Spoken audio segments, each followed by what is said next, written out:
que es una base militar activa de las Fuerzas Armadas Americanas y es la segunda en importancia del Pacífico. La primera es San Diego. Pearl Harbor es base militar americana desde mucho tiempo antes de que Hawái sea americano o territorio americano. Alrededor de 1860 hubo un tratado que se llamó el Tratado de Reciprocidad, en la cual estas familias que ayer hablábamos, que eran los dueños de las cañas de azúcar, cedían esta parte de la isla, que es el puerto de Pearl Harbor, a cambio de la quita del impuesto sobre la caña de azúcar para poder exportar todo el producto que sacaban a Estados Unidos. Y entonces Estados Unidos no les cobraba impuestos, pero ellos le dieron la parte de Pearl Harbor, que pertenecía a esta gente, ¿no? Sin embargo, el puerto de Pearl Harbor siempre fue el puerto de acceso económico comercial más importante de todo el archipiélago, por la calidad que tiene como puerto, digamos, ¿no? Es una bahía muy cerrada, muy tranquila. De ahí siempre se desarrolló la mayoría de la actividad económica. Es por eso que la ciudad está ubicada donde está, al lado de Pearl Harbor, básicamente muy cerca de Pearl Harbor. ¿Por qué? Porque toda la actividad comercial siempre fue en esa área, llegaban los barcos ahí y bueno. Pero a partir de 1860 Pearl Harbor pasa a manos americanas, que en un comienzo ponen base militar los americanos, pero también era un puerto de barcos normales, ¿no? Pero esto habla un poco también de lo que veníamos hablando ayer, de la influencia americana que había aquí antes de 1902 y antes de 1959. Ayer me parece que no les hablé a todos, pero antes de ayer sí hablé de que en 1902 Hawái pasa a ser protectorado americano y en 1959 pasa a ser Estado americano. Cuando pasa a ser protectorado americano fue cuando derrocaron a la monarquía, y después en el 1959 fue con un plebiscito que la población votó por la ciudadanía americana, y ahí pasó a ser Estado americano. Desde ahí en más Pearl Harbor siempre fue para los americanos, para el gobierno americano, un punto estratégico muy importante de tener, y siempre hubo interés en anexar a Estados Unidos a Hawái por lo mismo, por la ubicación estratégica que tiene Hawái en el Pacífico, ¿no? Allá en el 1902, cuando Estados Unidos vence a España en la guerra contra los españoles y pasa a tener posesión de Filipinas, ahí fue cuando cuando Estados Unidos toma a Hawái como territorio asociado, y ahí lo que determinó eso fue la importancia estratégica y geográfica de Hawái, que ya al tener bases en Filipinas, porque se las acababan de ganar a los españoles, era muy importante, y por eso deciden nombrar a Hawái como territorio asociado.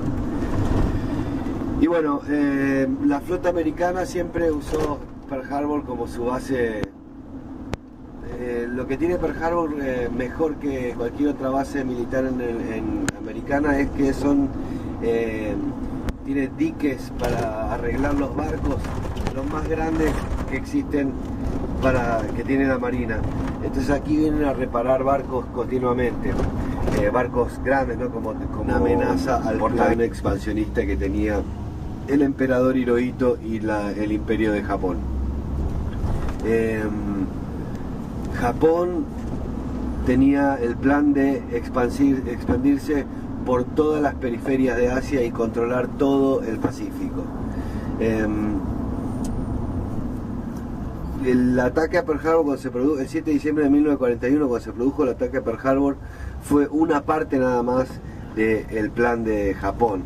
Ese mismo día y el día siguiente y en los días siguientes, Japón atacó simultáneamente a Singapur, a Indochina, lo que hoy sería Indonesia, a la isla de Taiwán, que en aquella era de Formosa,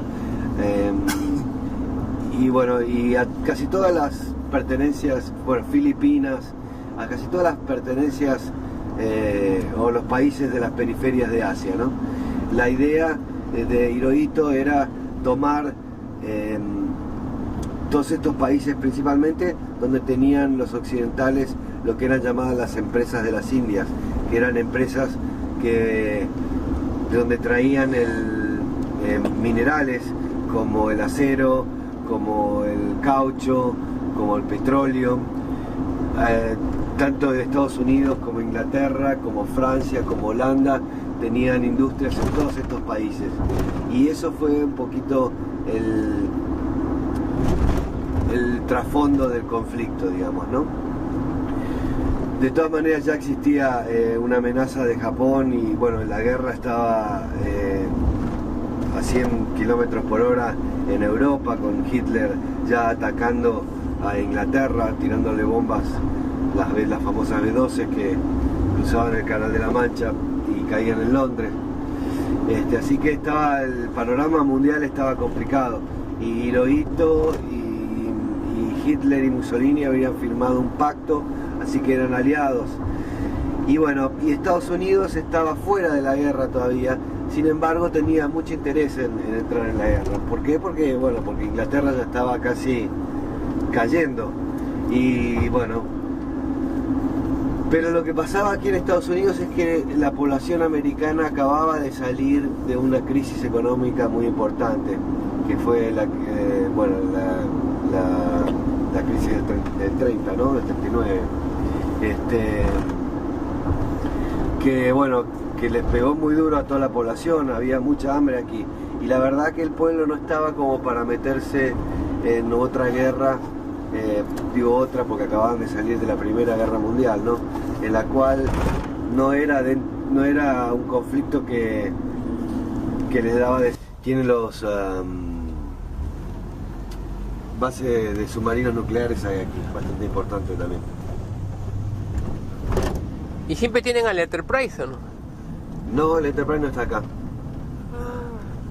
Aquí tienen al Arizona y al Missouri. ¿Qué pasó? Comenzado el ataque, a los minutos de haber comenzado el ataque, a uno de los barcos acorazados que estaban aquí le entró una bomba dentro del depósito de municiones y el barco explotó. Y dentro de ese barco murieron 1.177 personas. Y en el total de las muertes de aquel día de Pearl Harbor fueron 2.400. Así que casi la mitad de las muertes de aquel día fueron dentro del acorazado Arizona. Y el barco estuvo ardiendo por un par de días. Y cuando pudieron apagar las llamas ya era muy tarde, todos los cuerpos estaban calcinados, digamos, ¿no? Entonces la Marina Americana decidió dejar los cuerpos dentro del barco y hacer de este barco una tumba. Y le construyó un mausoleo, que hoy en día es lo que vamos a visitar, arriba del barco hundido, en donde una de las puntas del mausoleo tiene una pared de mármol con el nombre de estas 1.177 personas que murieron dentro del Arizona, más aquellos tripulantes que fueron no muchos, que murieron fuera del Arizona, luego por razones naturales, y que pidieron al morir ser enterrados junto a sus tripulantes, a sus compañeros en el barco. Entonces van a ver todo el mármol, así la pared, con los nombres, y abajo van a decir muerto en Talep en 1981, en 1995, toda gente que fue muriendo. Todavía queda algún que otro sobreviviente, que ya son ancianos, ¿no? De como 90 años, que a veces vienen aquí a saludar a la gente, ¿no? Como una atracción un poco. Posiblemente hoy estén, no sé, vamos a ver, si tenemos suerte lo podemos ver. Y bueno, y el programa que vamos a hacer es justamente eso. Vemos una película documental.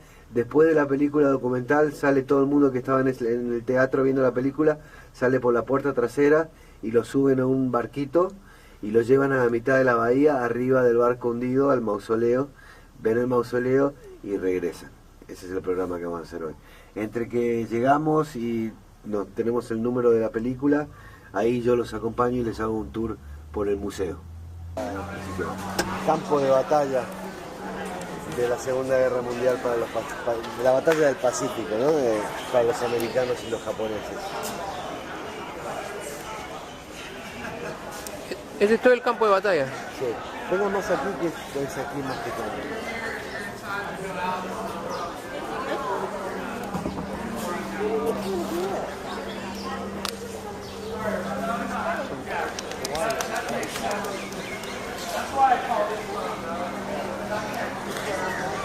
Bueno, acá tenemos, y esto le da un poco también las dimensiones de dónde está Hawái, ¿no? Ahí lo ven en el medio, Hawái. Pearl Harbor.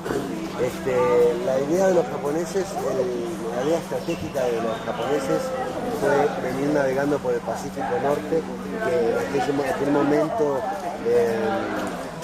del año, que fue en diciembre, que es invierno para el hemisferio norte, es cuando se forman todas las tormentas, lo que hablábamos ayer del sur, y eso que se forman por el mar de Bering, por ahí se ponen los ciclones y forman las tormentas que mandan las olas y pegan en las costas norte, ¿no? Okay.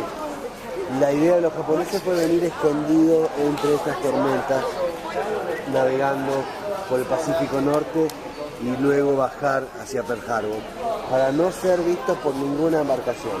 De hecho, así fue, excepto un pesquero ruso que los vio, que lo hundieron inmediatamente en el capó de Chernobyl. Cuando quisieron hacer así, ya estaban para el fondo. ¿Por acá? Claro, salieron de dos puertos militares del norte y del sur de Japón y salieron navegando hacia el norte, por abajo de las Aleutianas. Y de ahí bajan a Japón. Me está Hiroshima y Nagasaki. Nosotros hemos estado en Shanghái también. Bueno, mira, el mismo día que atacaron a Pearl Harbor también atacaron a las Aleutianas, Alaska, también atacaron a las Filipinas, también atacaron a Singapur, a Indochina y un montón de islas. Luego, los días siguientes, un montón de islas como Indonesia, Nueva Guinea y todo aquel grupo de islas de por allá. Y también Taiwán, Hong Kong. Todos eran simpatizantes americanos. Todos eran, sí, exactamente. De Inglaterra. De Inglaterra, de Francia, de Holanda, donde había muchas industrias que tenían esos países, ¿no? Y ese fue el verdadero conflicto de la cosa, como siempre, económico. La cuestión económica. Exactamente. Pero el conflicto ya existía antes del ataque a Pearl Harbor. De hecho, el día del ataque a Pearl Harbor y una semana antes del ataque a Pearl Harbor, Japón manda una delegación de diplomáticos a Washington para negociar la paz, porque era eminente un conflicto ya. Japón había atacado las provincias del norte de China, en la provincia de Manchuria, y eso, bueno, ahí Estados Unidos tomó la posición de ponerle un bloqueo de petróleo y de chatarra de metal, que Japón no producía ni petróleo ni chatarra de metal, y eran básicos principalmente para la máquina de guerra japonesa, ¿no? Así que ahí es cuando se agravó el conflicto, ahí es cuando Japón manda la delegación a Washington, y mientras la delegación estaba en Washington, ya los barcos estaban viniendo, ya estaba todo planeado, y cuando estaba la delegación allá en Washington, le hacen el ataque a Pearl Harbor.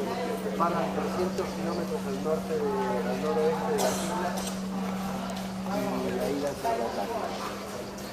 Estados Unidos, cuando recibe el ataque, comienza, bueno, uno de los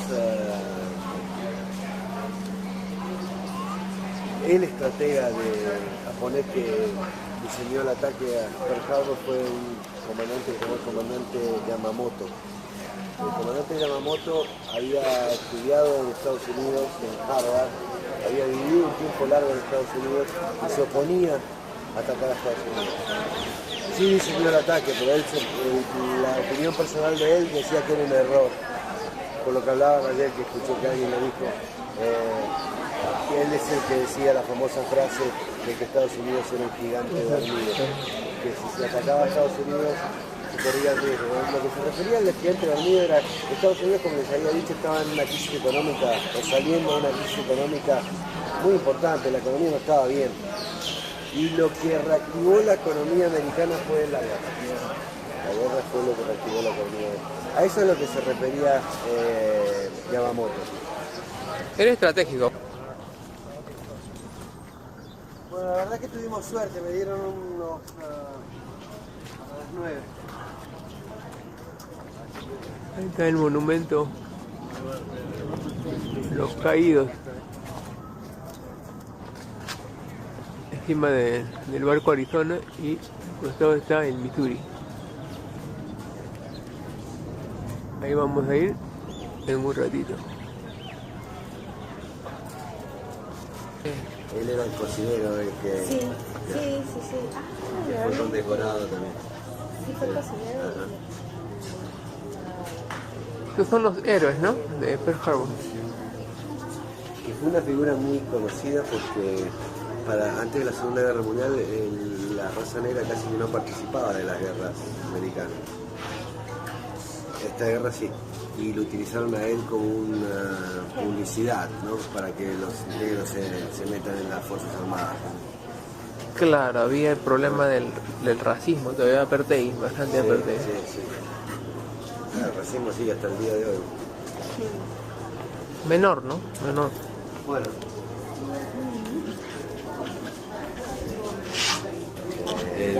Todo lo verde color oliva pertenecía a Holanda.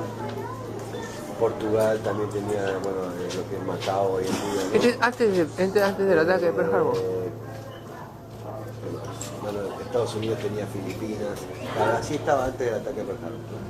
Y también la expansión japonesa en distintas fechas, ¿no? En 1933 los japoneses habían atacado el área, bueno, la península habían atacado ciertas áreas, ¿no? En los distintos años, los distintos ataques japoneses y los distintos controles que han hecho. Pero pre Pearl Harbor.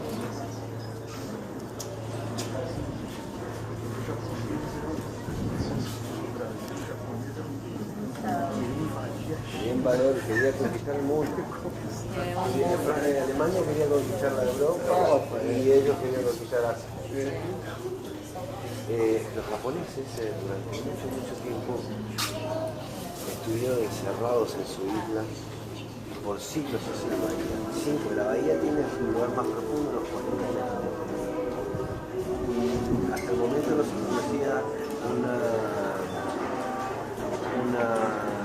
tecnología de torpedo que pueda ser utilizada en aguas tan poco profundas. El torpedo de aquella época se hundía a unos 100 metros de profundidad, salía a la superficie y después se volvió a unir y navegaba a unos metros de profundidad hacia el blanco.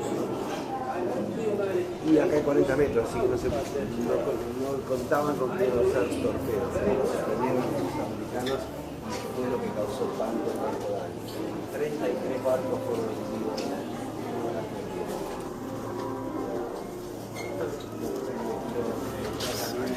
Esa copa que ven por ahí la causa de tantas muertes que no había por la base.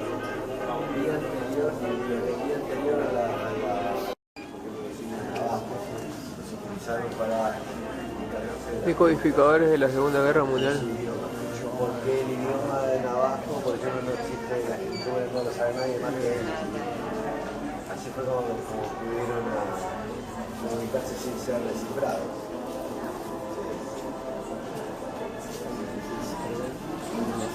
Es un simulacro. Ahí está el decodificador, ¿ves? Un simulacro.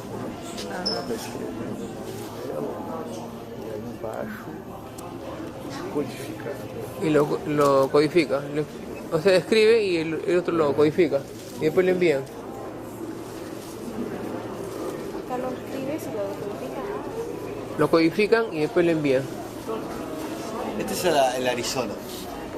El Arizona. El que esté hundido ahí en Sí, el monumento está hundido, a los héroes de Pearl El Harbor. Arizona era un barco de insignia de la flota americana. Había sido votado en 1914, pero fue reacondicionado 3 veces Y justo unos meses antes del ataque a Pearl Harbor fue recondicionado, pasando a ser uno de los barcos con mayor tecnología dentro de la flota americana. No le duró mucho, pero bueno. Y este es el barco del Arizona, donde han muerto muchos de sus... la gran mayoría de los muertos aquí, ¿no? Hundido, ¿no? Está hundido, pues, ahí donde está el monumento. Este lo vamos a ver, lo van a ver de la arriba. ¿Te tomo fotos de ahí o no? Ya.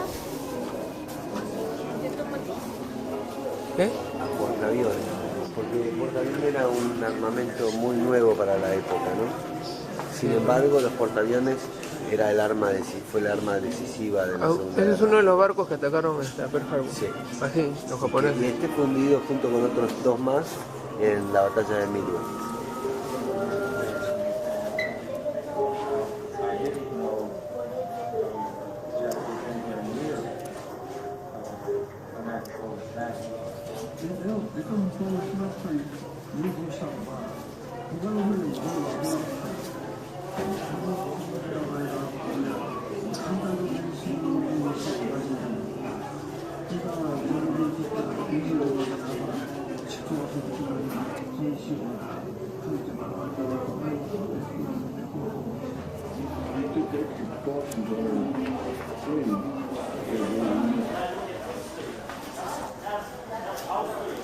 El día de la infamia.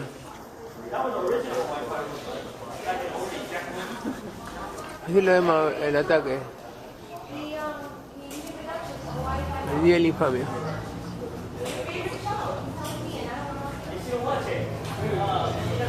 El día del ataque.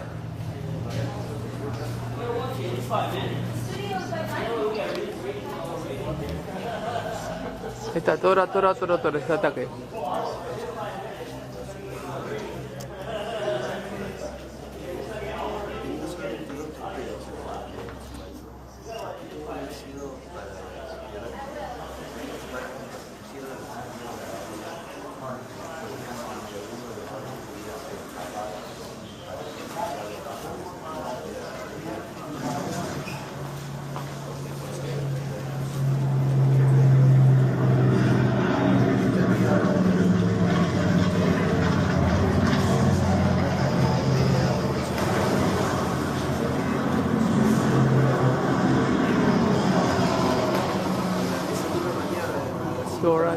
Tora. El reporte no llega a tiempo y ya era muy tarde Pero es un submarino americano que tiene. Sí, a las 5 de la mañana un submarino americano,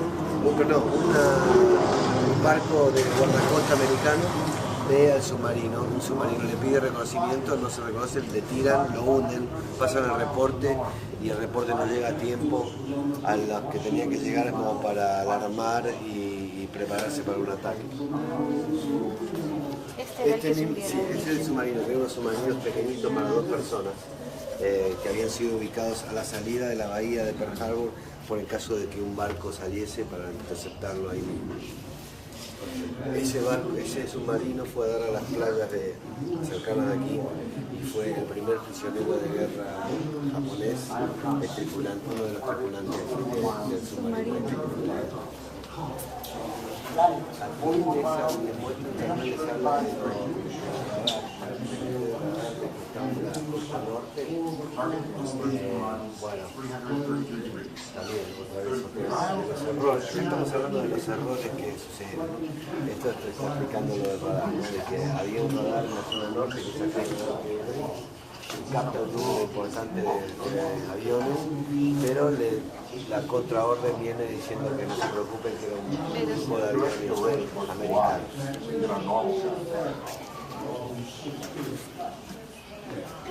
¿Me tomas una foto acá, María? Dame un ratito. The target 137 miles to the north.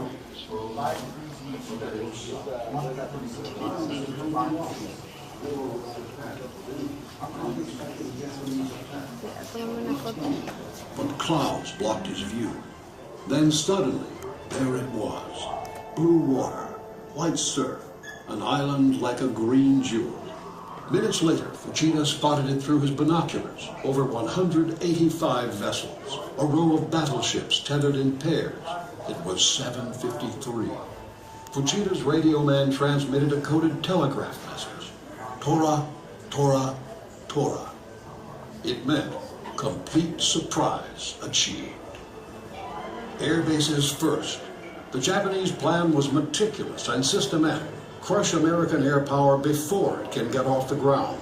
Strike the American fighter planes first to gain control of the air. Then hit the long-range patrol planes and bombers so the Japanese task force at sea could not be located and attacked. Dive bombers came screaming down to bomb and then strafe. Then fighter planes, machine guns and cannons blazing. Neat rows of American planes burst into flame. The attack struck air bases at Wheeler Field, then Kaneohe Bay, Pearl Harbor, Hickam Field, Eva, and later Bellows. The placid Sunday was a southern inferno. At 7:58, a radio operator at Pearl Harbor flashed out the message in plain English. Air raid, Pearl Harbor. This is no drill. Too late. The Japanese had command of the air. In 15 devastating minutes, they'd crippled American air power in Hawaii. Just before 8 o'clock, 16 torpedo bombers dipped down and spread out, flying less than 50 feet above the water. The ships below prepared for morning colors. Military bands prepared to play the Star-Spangled Banner. A sailor looked up and wondered why the Army was holding a drill on a Sunday. But it was no drill. Torpedoes dropped into the water at close range and churned toward the ships. The U.S. Navy believed the harbor was too shallow for torpedoes, but not for these. The Japanese had made torpedoes that could be launched in 40 feet of water. On ship after ship, a roar below decks, a lurch, a huge water geyser 600 feet into the air, then a choking cloud of vapor, oil, and smoke. Torpedoes ripped holes below. The battleships West Virginia and Oklahoma each took 9 in the gut. 2 more blasted California. Another struck Nevada. Oklahoma listed sharply. Water rose. Emergency lights went out. Men trapped below cried out in darkness. Above them, more torpedoes slammed home. But half the American battleships seemed safe, those on the inside of the moored pairs, and the thick armor plating on their decks would surely protect them from above. But Fuchida's high-level bombers each carried a single bomb, especially modified to pierce that armor. At 6 minutes past 8, it happened. A bomb crashed through Arizona's deck and penetrated the forward magazine. The magazine exploded. The ship ripped apart. A ball of fire and smoke rose over 500 feet in the air.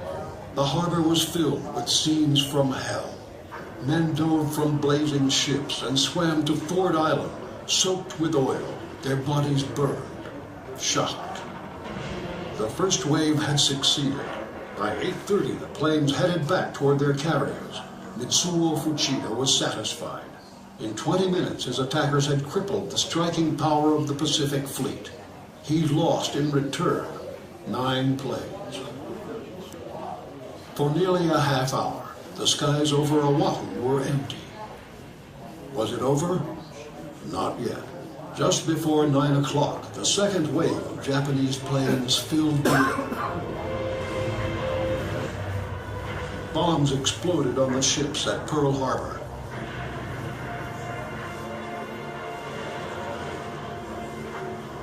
The objective of the second wave was to finish off any battleships and to destroy any American aircraft that might retaliate against the Japanese fleet at sea. In the first wave, there had been little time to fight back, but this time, despite their losses, the Americans were ready. Machine guns chattered from the ground. Anti-aircraft fire popped the sky. A few American pilots got fighter planes into the air. The dogfights began. 20 attacking planes fell from the sky. The battleship Nevada tried to escape by sailing to sea. 23 dive bombers swarmed to attack her. After 5 direct hits, the badly damaged ship was purposefully run aground to keep the entrance channel to the harbor clear. Fires ignited by a direct hit on the destroyer Shaw detonated the forward magazine, ripping her bow completely off. Finally, the plane wheeled and flew away. It was almost 10 a.m. After 2 short and very long hours, it was over. 21 American vessels were sunk or seriously damaged. 188 planes destroyed. By nightfall, 1,158 Americans were wounded, and 2,390 people were dead. 49 civilians, too, died that day, most from friendly fire. The Japanese lost just 29 planes, 5 midget submarines, and 64 men. Their improbable surprise had worked, with one hitch. No American aircraft carriers had been in port. Pearl Harbor was not a knockout blow, but the bold Japanese attack had changed warfare forever. Naval air power, not battleships, would dominate the conflict to come. The next day, President Franklin D. Roosevelt addressed Congress. December 7th, 1941, a date which will live in infamy. As he spoke, the Arizona still burned. Desperate rescue workers still struggled to cut through to crew members trapped in the capsized Oklahoma. The last survivor was pulled out that same afternoon. 500 miles away, the Japanese task force was steaming home through a heavy mist. The crews were strangely quiet. The Pacific War had begun.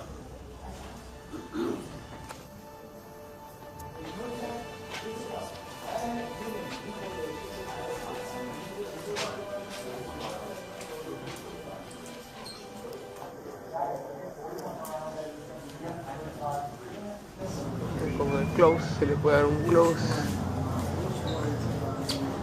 Sí, esta puede grabar el close. Es un...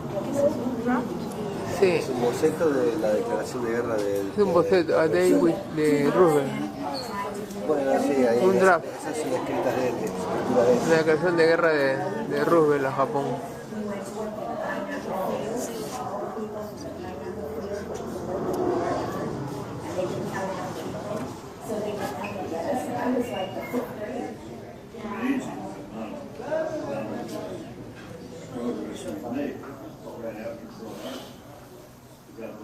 Life jackets bench in front of you, children life jackets and smaller bench to build a boat. At this time, we do ask you please turn off all cell phones and please do not use them until we turn you to the visitor. Thank you. Estamos yendo al... ¿A dónde? A ver el monumento. Ah, el monumento del Arizona, ¿no? Arizona Memorial.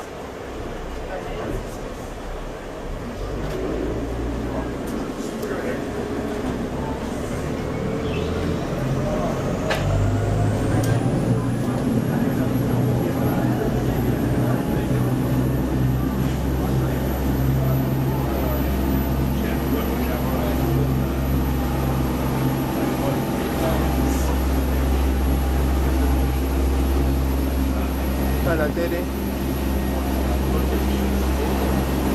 Y aquí estoy yo. Hola. En Pearl Harbor.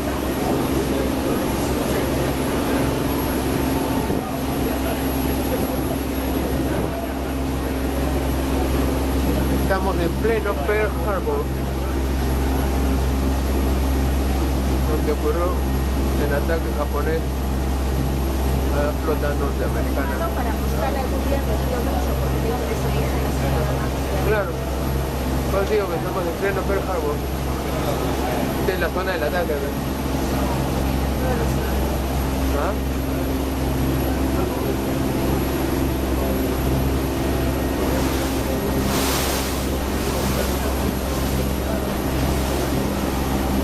¿Lo detenemos un ratito?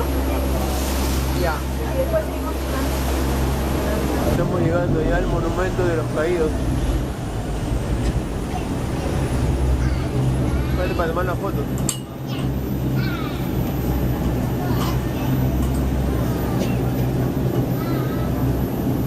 Está el Missouri.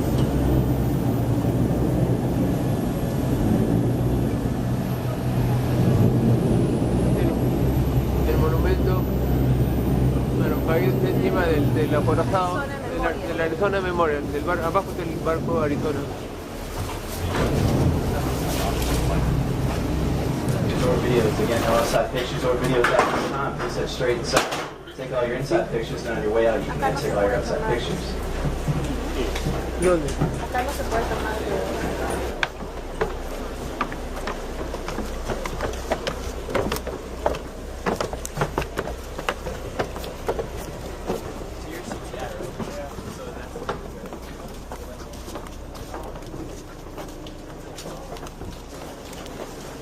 A ver, estamos dentro del memorial.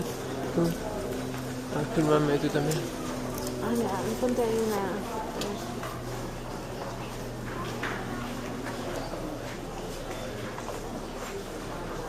Abajo está el Arizona.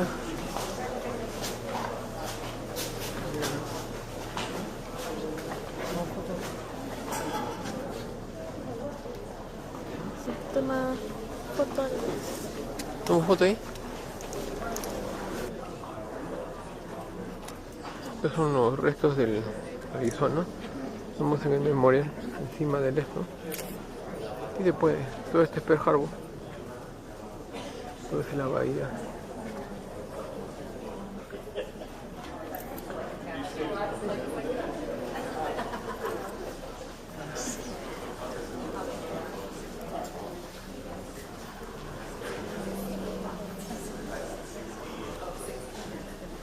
Estamos dentro del monumento.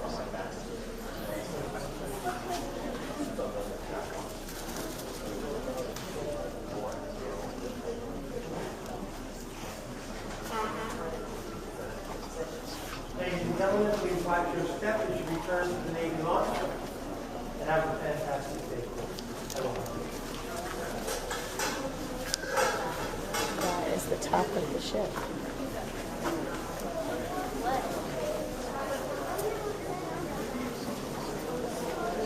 That's the ship. That's the top of the ship. Este es el monumento, pues, ¿no? Que encima del Arizona. Se ve de lejos.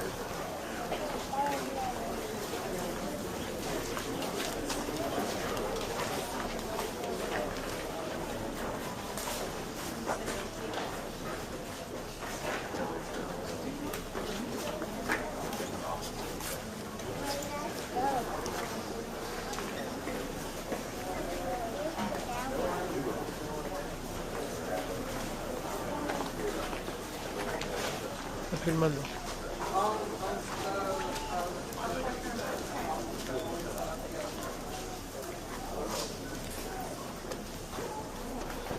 Daniel.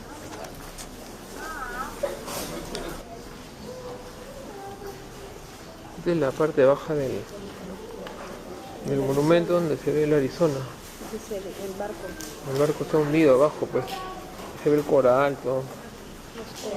Los peces, el barco está hundido. Con toda la gente que murió, ¿no? Sí. No pudieron salir en 1177, ¿no? Personas murieron. No pudieron salir. Ahí están los nombres, vamos a entrar allá. Vamos a entrar allá.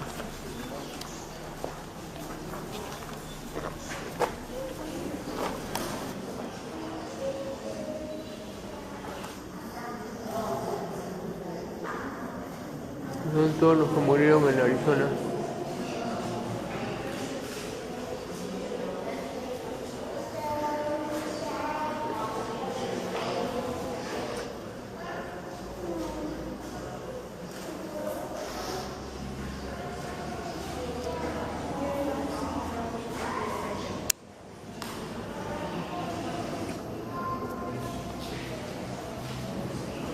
Okay.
En Missouri.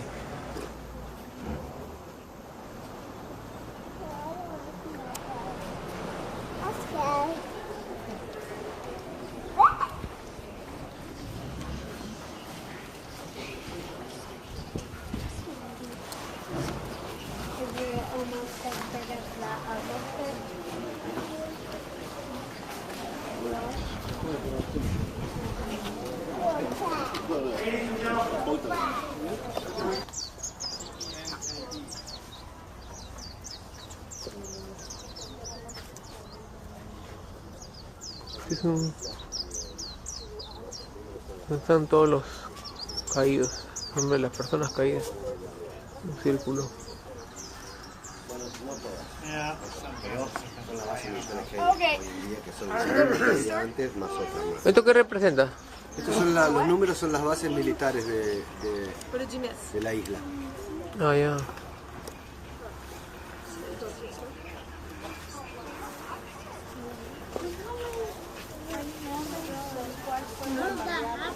Sí, primero fueron aquellas que tenían fuerza aérea, que fueron Kaneohe, Velos, Hickam,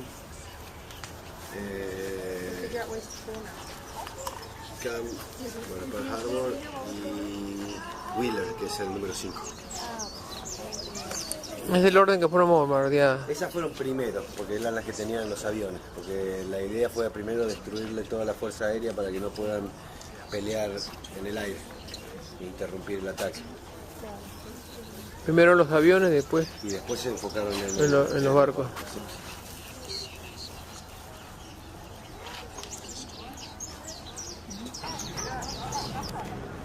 El ancla del Arizona. El ancla de Arizona fue encontrada a 300 metros del barco, de la explosión, ¿no?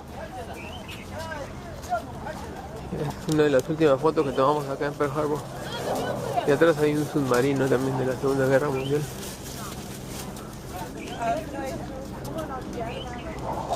Este es el ancla del Arizona. Vamos entrando ya al viaje por el submarino.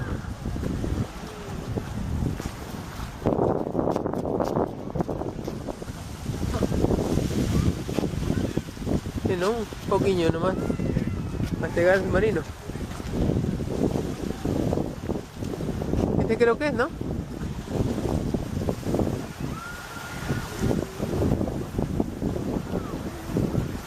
Tómame una foto acá. Seguimos entrando al submarino. Es una tacita. La Tere. No, parece una piscina. Ajá. Vamos acá mientras yo llego.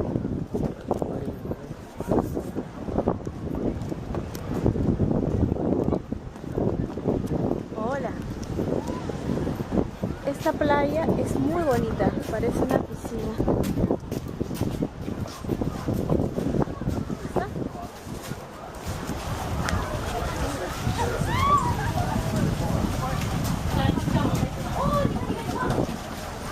El submarino que nos va a llevar.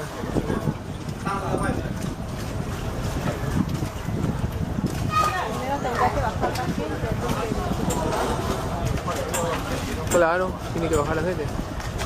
De repente el submarino está más adentro y esto nos lleva hasta el submarino. No sé. Y creo que abajo tiene una cubierta. Me parece, ¿no?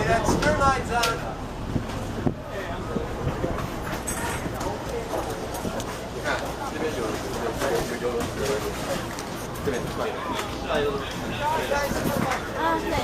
Tienes que te subir. Oh, 好大那个。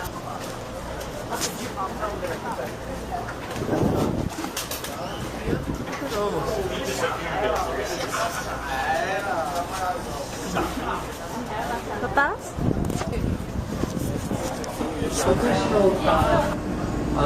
Escuela de surfeadores en held over on the north Hawaii. shore of the island. A couple months ago, we had our last one. The waves were hitting 40 feet glass. That's amazing to see the waves that big coming in. Fortunately, they never get that big over here. Now, as we're going out along here, over on the left side, we just got one sole boat out here. But that boat up there, that's probably a snorkeling or a scuba diving boat. Where that boat is our biggest natural reef in Oahu, called the Paleopono Ridge. They are in, I would say, at most 20 feet of water. You can see all the people snorkeling on the surface. Where they're snorkeling at is what we call the turtle cleaning station.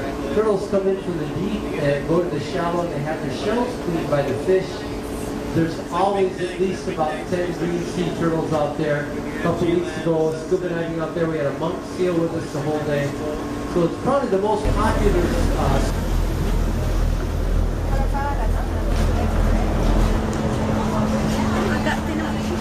Alright, yeah, once again, as you guys get on, you want to move just all the way down your row.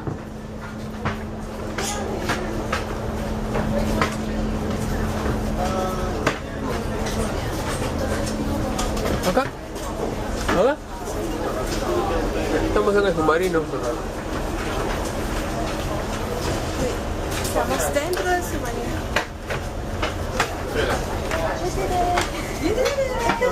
A ver, Dani. Hola. Estamos en el submarino. Estamos dentro del submarino. Acá.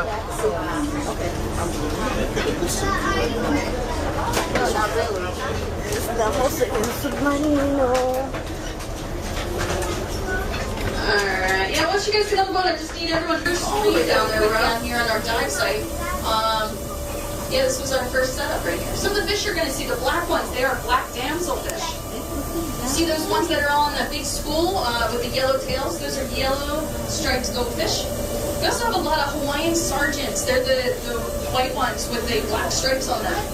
Yeah, those Hawaiian sargents, they're actually endemic to Hawaii. Bastante pescadito, You can only find those fish in Hawaiian waters. You'll find those in the Caribbean. Oh, guys, on the starboard side we have some puffers too. Those ones that look like drumsticks with the camouflage color. Yeah, that's a puffer fish. Alrighty, awesome sight so far. Portside, you're actually getting a view too. After we get past the pyramids, you'll get a little extra view of. We actually have an anchor down here, an old whaling anchor. It dates back to about the 1860s.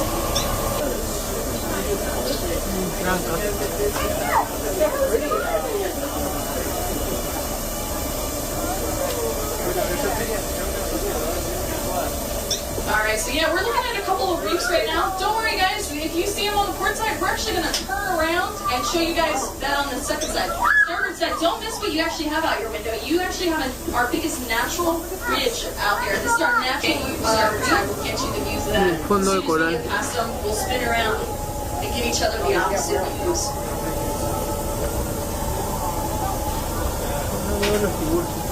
Already amazing. The other corals that we find here are stony corals or tough corals.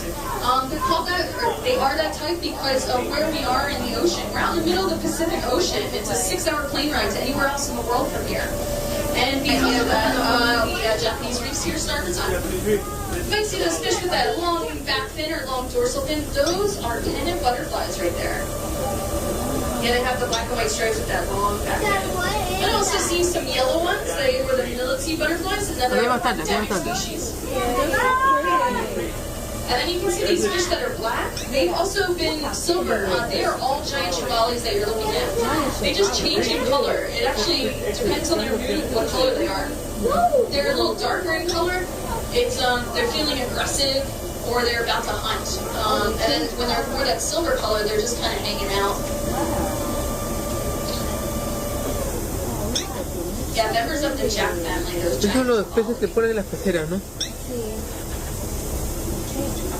Y vienen acá a agarrarlos de acá. Bien difícil, ¿no? Bucear hasta acá, 72 pies, para llevarse esos peces. Esos peces como luna, ¿no? You guys might also notice that piece of rope hanging off of our reef there. It's kind of dangling. We actually have that on almost every single one of our artificial reefs down here. And the whole reason for that is actually just see which way the current's going. So we can use those ropes to hang out under the wings there. You can see a bunch of those hulua or giant trevallies, all different colors, all different things going on there. You can also see we got some nice coral heads and whatnot growing on top of the wings.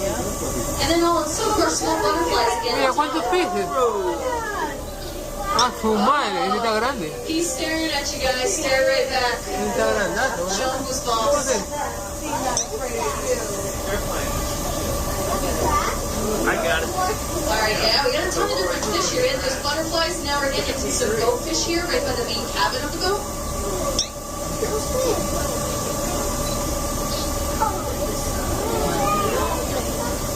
And I hear there's an eel hanging on the wing, guys, so keep an eye out. Oh, yeah, there he is. There's big eels sticking out of the side of the plane here on starboard side. Un pedazo de avión.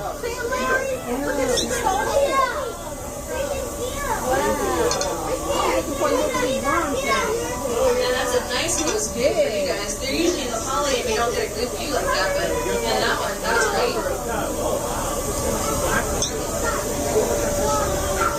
Guys, also take a look at our depth sounders. We are now past 100 feet.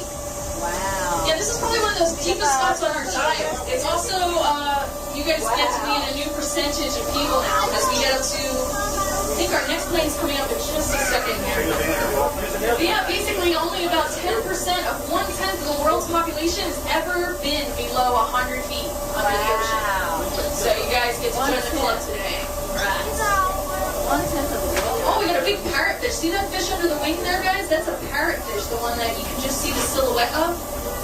Yeah, they actually, see that big beak on him? He actually just eats coral. That's what he uses that big beak for.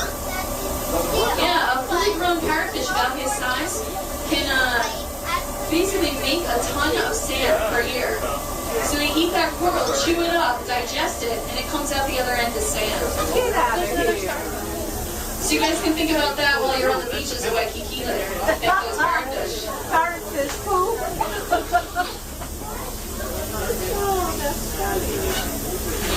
Starfish or sea stars, rather sea stars, they're not fish. On starfish, Okay, I thought they were starfish, but they're sea stars.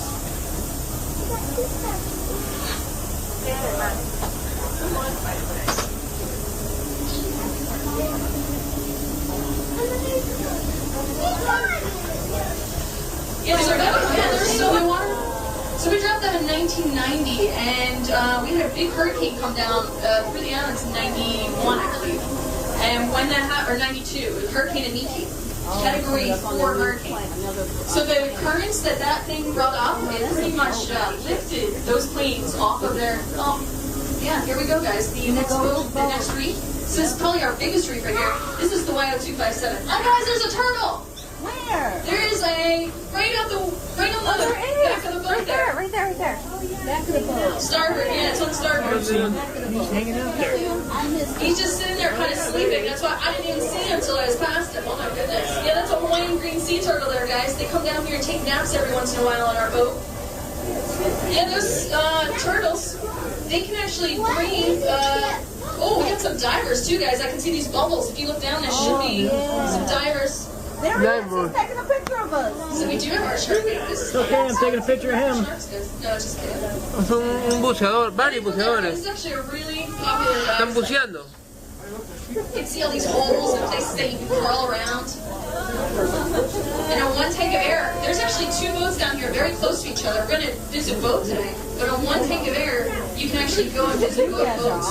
So if anybody's a scuba diver, Man, I really want to go scuba diving. I would recommend going to see the YO257, which is what we're looking at now, and the San Pedro, which is the boat we'll look at next. So yeah, courtside, don't you worry. We're going to turn around and give you guys a view of the boat. Hopefully that turtle's still there so you guys can get a view of that. I missed the turtle. No, sorry. Yeah, that's just coral. Yeah, you can see some of these fish too that we have around here. Got a bunch of our, oh yeah, a new kind of butterfly here too, guys. If you take a look, you can see that one with the white middle and the orange edges. That is a pyramid butterfly.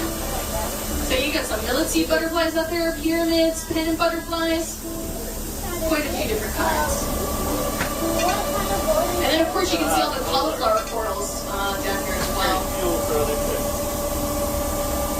Some smaller trevallies here also. A couple juveniles.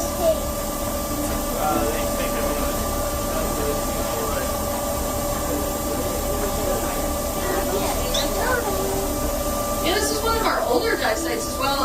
This was dropped in late 1989.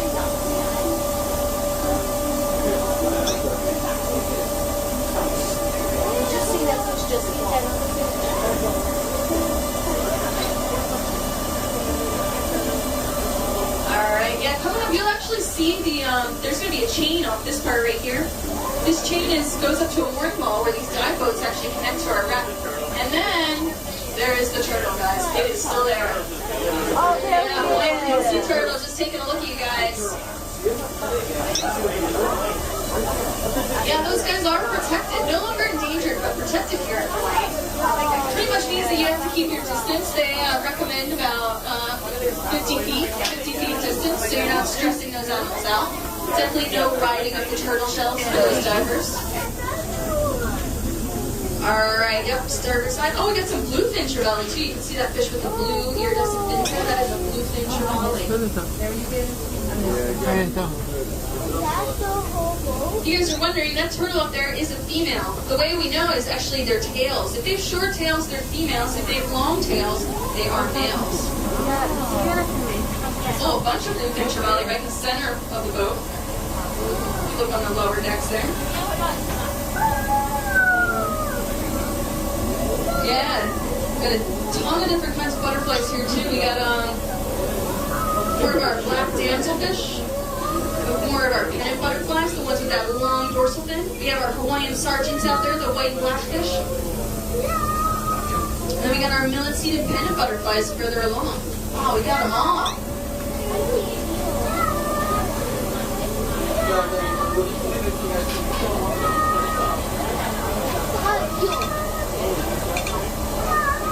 Oh, there's even a parrotfish just swimming up from the bottom. If you look right by the propeller as we go by, there's a parrotfish on the bottom there. Kind of chomping away at something.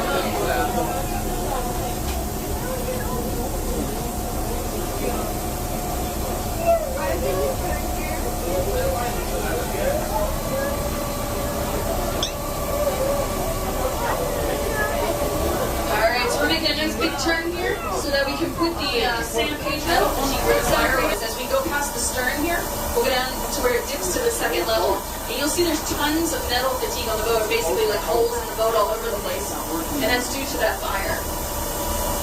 Yeah, all those butterflies. Oh my gosh, so many today. Get some mackerel in there too. They're like the long bullet-looking fish, silvery ones. Everybody's in there. Must be a lot of plankton. For this many fish to be, if you notice, they're all swimming in one direction. The reason for that is they're swimming into the current, so all that food, that plankton, can come right to their mouths. The conveyor belt, the never-ending conveyor belt of food. It's also what the corals eat, actually, too. So corals use a couple different things for energy. Oh, and I hear the turtle's still there, guys. I didn't see it yet, but it's coming. Oh, yeah, I see it. All right.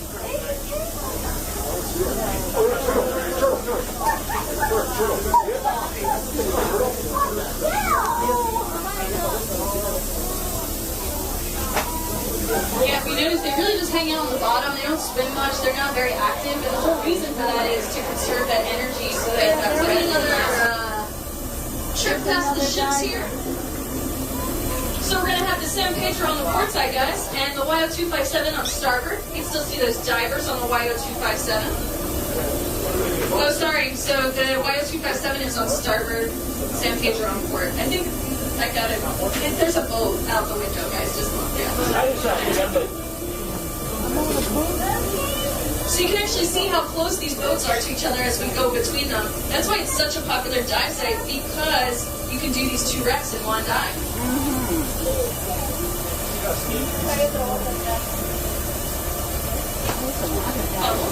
What we're doing is we're actually waiting for the Discovery to come back out, that shuttle boat. And once they get close enough, we'll start our surfacing process. So we're going to pretty much do the opposite of what we did to get down here. We'll send that bubble, as long as it's clear, we'll be cleared for the surface. we'll start to take all that water out of our ballast tanks. We actually have pressurized tanks of air outside the submarine. And we throw that pressurized air into the ballast tanks and that blows the water out of them. As it does that, we become lighter and we actually start to float to the surface. As we do that, you guys are going to actually notice, you can take a look at the depth sounders will start to go up. And you'll notice bubbles at your viewports will start to go down because of how fast we'll be going up. It's kind of a cool little thing. Are there any sharks around here? Sharks. Yeah, sometimes we do see them. They're not very often. It's kind of like the wrong area for them. Every once in a while, we'll get a reef shark just sitting at one of our reefs on the bottom sleeping. But yeah, we definitely get turtles way more than we ever get sharks. Maybe once a day we'll see a shark. Dolphins?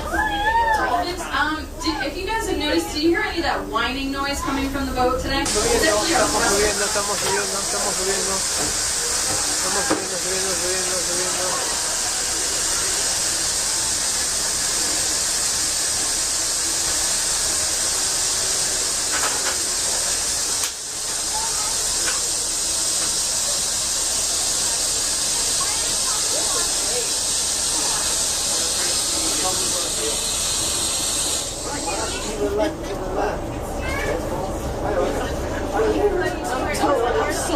Alright guys, so you can feel that bobbing. You know we're back at the surface. So we're going to open up our hatches. We've been cleared to do so. Just hang out a couple seconds. Ya estamos en la superficie nuevamente. Listos para Get a salir. couple gallons on your head just to hang out with. No, just kidding, just kidding. A couple drops, maybe. Vamos, Teresita. ¿Te filmo? Claro. Nos vamos después de este Que nos vamos viaje ya submarino al fondo del mar. Nos vamos. 100 metros, 100 pies, ¿no? Todavía hemos llegado. Pies. Pies, bajo. Oh, guys, it looks like you missed the rainstorm up here, too. Yeah, it looks like just drizzling still, but everybody's in their rain gear up here, so you guys got the sunny day. Alright, so we're just kind of hanging out here for a second. Vamos a salir por esa escalera. What'd you guys say? Hacia Oh, la guys, superficie we're nuevamente. on the way out of the shuttle. I had to do it, guys. I'm sorry, I had to. See, but now you're smiling. ¿Cuál? ¿Dónde está? ¿Esto acá es una ballena? ¿Esto es una ballena? Alright guys, it'll just be another minute until the Discovery is finished pulling up here, tied up. Once they're all tied up, we'll set you free. No. Que tiene como puerto, digamos, ¿no? Es una bahía muy cerrada, muy tranquila. De ahí siempre se desarrolló la mayoría de la actividad económica. Es por eso que la ciudad está ubicada donde está, al lado de Pearl Harbor, básicamente muy cerca de Pearl Harbor. ¿Por qué? Porque toda la actividad comercial siempre fue en esa área, llegaban los barcos ahí y bueno. Pero a partir de 1860 Pearl Harbor pasa a manos americanas, que en un comienzo ponen base militar los americanos, pero también era un puerto de barcos normales, ¿no? Pero esto habla un poco también de lo que veníamos hablando ayer, de la influencia americana que había aquí antes de 1902 y antes de 1959. Ayer me parece que no les hablé a todos, pero antes de ayer sí hablé de que en 1902 Hawái pasa a ser protectorado americano y en 1959 pasa a ser Estado americano. Cuando pasa a ser protectorado americano fue cuando derrocaron a la monarquía, y después en el 1959 fue con un plebiscito que la población votó por la ciudadanía americana, y ahí pasó a ser Estado americano. Desde ahí en más Pearl Harbor siempre fue para los americanos, para el gobierno americano, un punto estratégico muy importante de tener, y siempre hubo interés en anexar a Estados Unidos a Hawái por lo mismo, por la ubicación estratégica que tiene Hawái en el Pacífico, ¿no? Allá en el 1902, cuando Estados Unidos vence a España en la guerra contra los españoles y pasa a tener posesión de Filipinas, ahí fue cuando Hawái tomó cuando Estados Unidos toma a Hawái como territorio asociado, y ahí lo que determinó eso fue la importancia estratégica y geográfica de Hawái, que ya al tener bases en Filipinas, porque se las acababan de ganar a los españoles, era muy importante, y por eso deciden nombrar a Hawái como territorio asociado. Y bueno, la flota americana siempre usó Pearl Harbor como su base. Lo que tiene Pearl Harbor mejor que cualquier otra base militar en americana es que tiene diques para arreglar los barcos, los más grandes que existen que tiene la Marina. Entonces aquí vienen a reparar barcos continuamente, barcos grandes, ¿no? como una amenaza al plan expansionista que tenía el emperador Hirohito y el imperio de Japón. Japón tenía el plan de expandirse por todas las periferias de Asia y controlar todo el Pacífico. El ataque a Pearl Harbor, cuando se produjo el 7 de diciembre de 1941, cuando se produjo el ataque a Pearl Harbor, fue una parte nada más del plan de Japón. Ese mismo día y el día siguiente y en los días siguientes, Japón atacó simultáneamente a Singapur,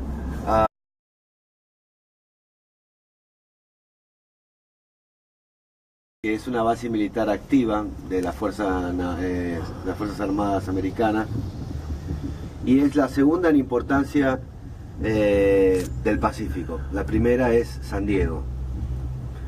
Pearl Harbor es base militar americana desde mucho tiempo antes de que Hawái sea americano o territorio americano.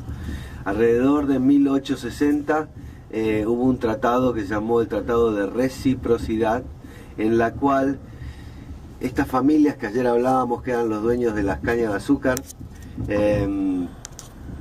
cedían esta parte de la isla, que es el puerto de Pearl Harbor, a cambio de la quita del impuesto sobre la caña de azúcar para poder exportar todo el producto que sacaban a Estados Unidos. Y entonces Estados Unidos no les cobraba impuestos, pero ellos le dieron la parte de Pearl Harbor, que pertenecía a esta gente, ¿no? Sin embargo, el puerto de Pearl Harbor siempre fue el puerto de acceso económico comercial más importante de todo el archipiélago, por la calidad Indochina, lo que hoy sería Indonesia, a la isla de Taiwán, que en aquella era de Formosa, y bueno, y a casi todas las pertenencias, bueno, Filipinas, a casi todas las pertenencias o los países de las periferias de Asia, ¿no? La idea de Hirohito era tomar todos estos países, principalmente donde tenían los occidentales lo que eran llamadas las empresas de las Indias, que eran empresas de donde traían minerales como el acero, como el caucho, como el petróleo, tanto de Estados Unidos como Inglaterra, como Francia, como Holanda, tenían industrias en todos estos países. Y eso fue un poquito el trasfondo del conflicto, digamos, ¿no? De todas maneras ya existía una amenaza de Japón, y bueno, la guerra estaba a 100 kilómetros por hora en Europa, con Hitler ya atacando a Inglaterra, tirándole bombas, las famosas